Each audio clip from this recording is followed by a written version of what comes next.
Good morning, everybody.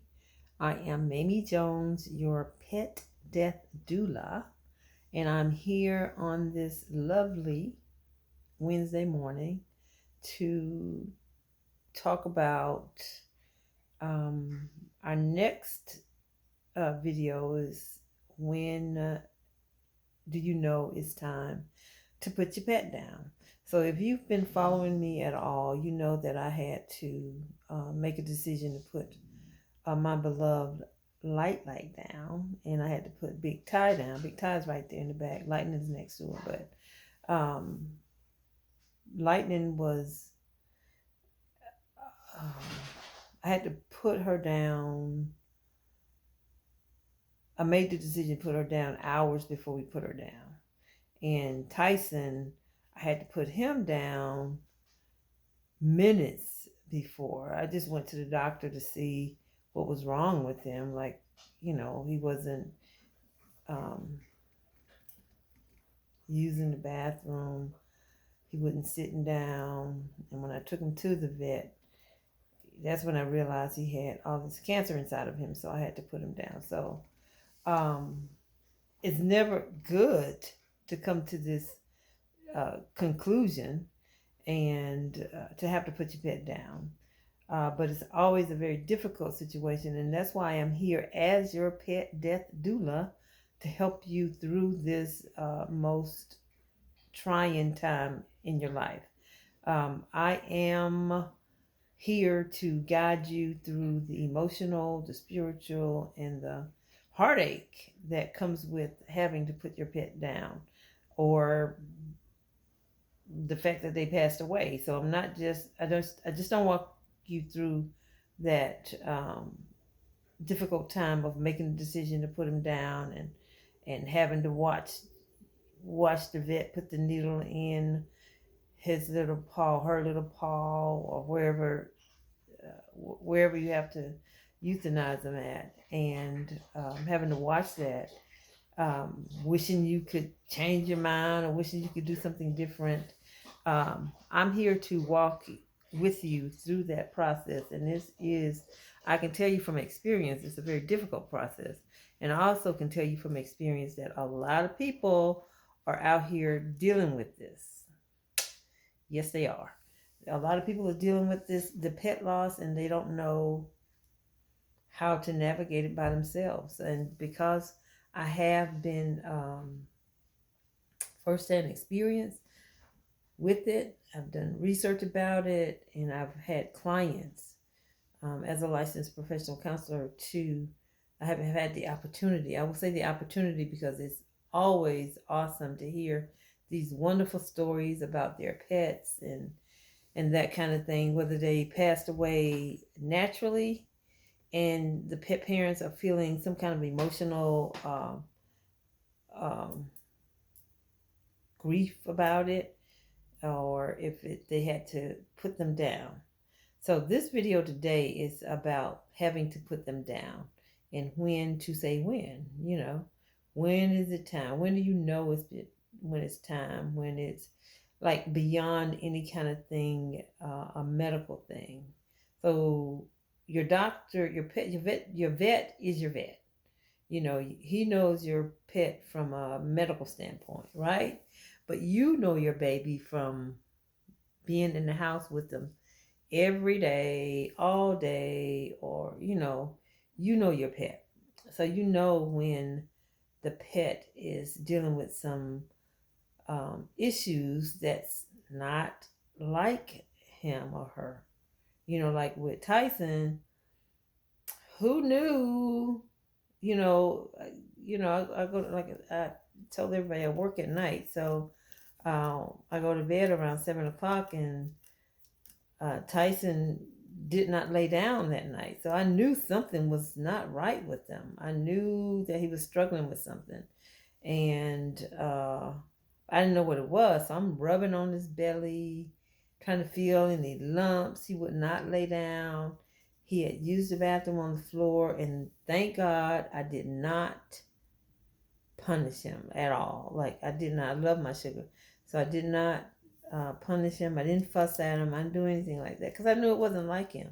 So those are the kinds of things you're going to look for outside of what the vet is telling you. If you make it to the vet, you're going to look for things that are not typical for your baby. You know something is going on. Like I knew something was wrong with him, but I didn't know what. So the vet didn't have to tell me that something was wrong because I already knew, but I just didn't know what.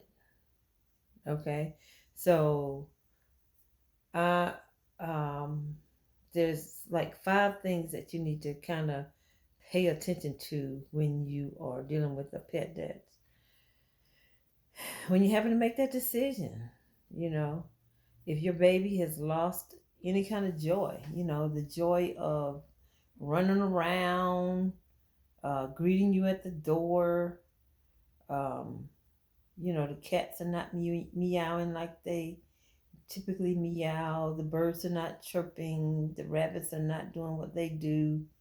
Um, if they've lost the joy, and you could tell, like I said, you've been with this pet forever, and you know what they go through. So you want to look for that. Some kind of chronic discomfort.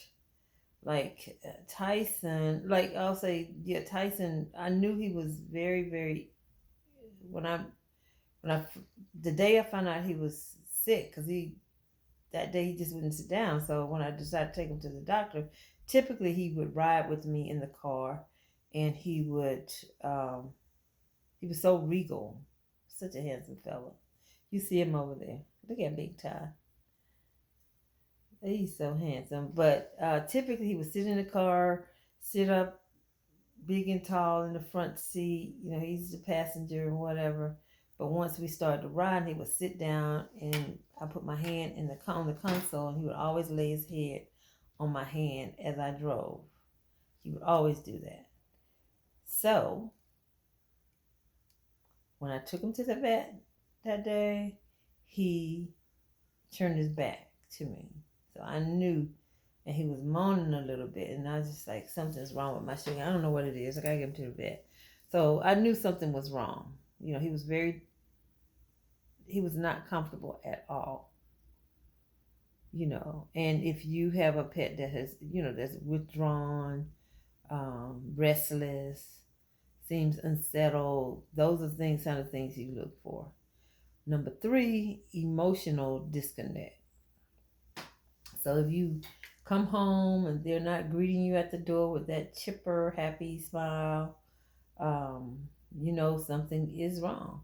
Like with Lightning, I had to put her down. The fact that when I came home that night, when my son told me that she had passed away, not passed away, that she wouldn't get up. She typically is at the door, but she was laying on the floor and her little tail was wagging, and I knew something was wrong. Like I knew my sugar was in pain. So very, she was not responding to her tail was wagging, but she couldn't physically respond to me. And now it was a physical disconnect as well as an emotional disconnect for me. Energy and personality changes. I'm not really sure whether the Lightning had a personality change, but you could tell that both of them, something was wrong. Lightning was just as happy to see me, but she just couldn't move. And Big Ty, I could tell that like he was in pain. So any kind of energy or personality change, that's another thing that you need to look for. And then your gut feeling, like something is up. Like with Big Ty, I knew something was up, but I was not expecting I was just taking him to the doctor to figure out what was wrong. I did not expect my doctor to say, well, ma'am, ain't nothing we can do with this. When I looked at the x-rays, there's cancer all inside of his body. I'm like, what? I just brought him here for you to check to see, what's the treatment plan. And for him to tell me that, it was just devastating. Very devastating to me. So you're going to look for those kind of changes. Those are the 5 things that you're going to look for: loss of joy, chronic discomfort, emotional disconnect, energy and personality changes, And then your gut feelings. Trust your gut. You know, I'm not saying just jump the gun and go two pistols popping and go take them to the vet and say put them down. But you know, you do your research. If your gut is telling you, you know, it's time. It's time. You know, it's never a easy decision. It's never a good feeling when you do it. But you got to think about you are responsible for your baby, and they can't talk to you, but all of those things can tell you the emotional disconnect, the energy loss, um, the loss of joy. You would not want your baby in this world feeling like that, and you know that you're the cause of it. Period. Point blank. As much difficult, and it's a very very hard decision to make, and it's very painful to experience. But sometimes things have to be done. Okay, so that is it for now. I do have a whole training on anticipatory grief, and inside of that training, we go into detail about some things to look for. There's a whole checklist of things that we can look for. So if anybody wants to, um, you can take the training on your own. You can go on my website, MamieJonesPetDeathDoula.com, and order it. And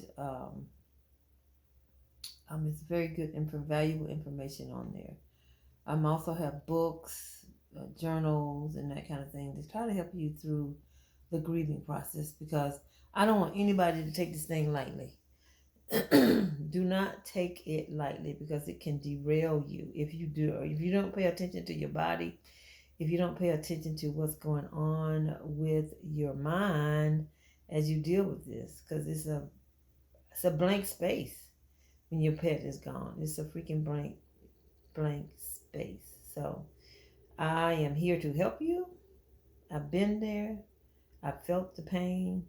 I am a licensed therapist in the state of Georgia, but although I'm not licensed in other states, people can access my services.